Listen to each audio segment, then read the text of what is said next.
Mga katrops, welcome back ulit kayo sa aking channel Sports React PH at ngayon na ay pag-uusapan natin ang naging mensahe ni Draymond Green kay Rudy Gobert. Pag-uusapan na rin nga natin ngayon dito sa ating panibagong video ang balitang naka-jackpot na daw talaga ang Los Angeles Lakers sa kanilang ginawang trade.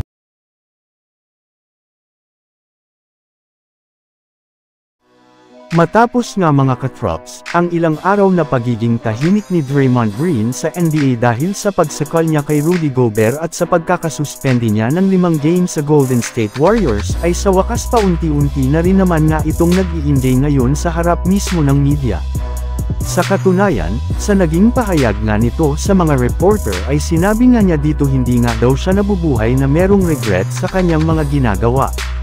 Sa madaling salita, hindi nga niya pinagsisisihan ang kanyang ginawa kay Rudy Gobert, since dinapensahan at tinulungan lang naman na daw po niya ang kanyang teammate na si Klay Thompson.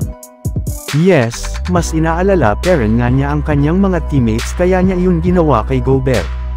Pero syempre hindi rin naman nga siya nagsasalita ngayon para kumbensihin ang ibang mga tao na tama ang kanyang ginawa. Ngunit kung mauulit pa nga daw po ang ganong klaseng insidente ay gagawin peren nga niyan iyon gayong ipagtatanggol peren nga niya ang kanyang teammates at ang kanyang mga kaibigan kahit anuman ang mangyari. Para nga sa inyong kaalaman, tapos na rin naman nga ang 5-game suspension ni Draymond Green kaya maaari na nga siyang bumalik at makapaglarong muli sa lineup ng Golden State Warriors sa kanilang next game kontra sa Sacramento Kings.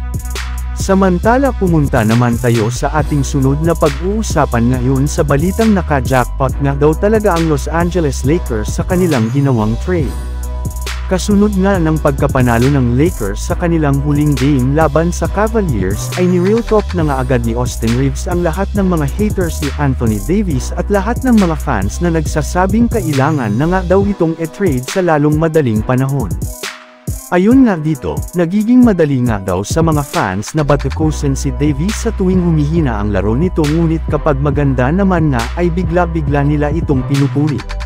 Pero titingnan nga daw natin ng mabuti, maswerte at jackpot peren naman nga daw po ang Lakers sa pagkakakuha nila kay Anthony Davis noon sa isang trade mula sa New Orleans Pelicans.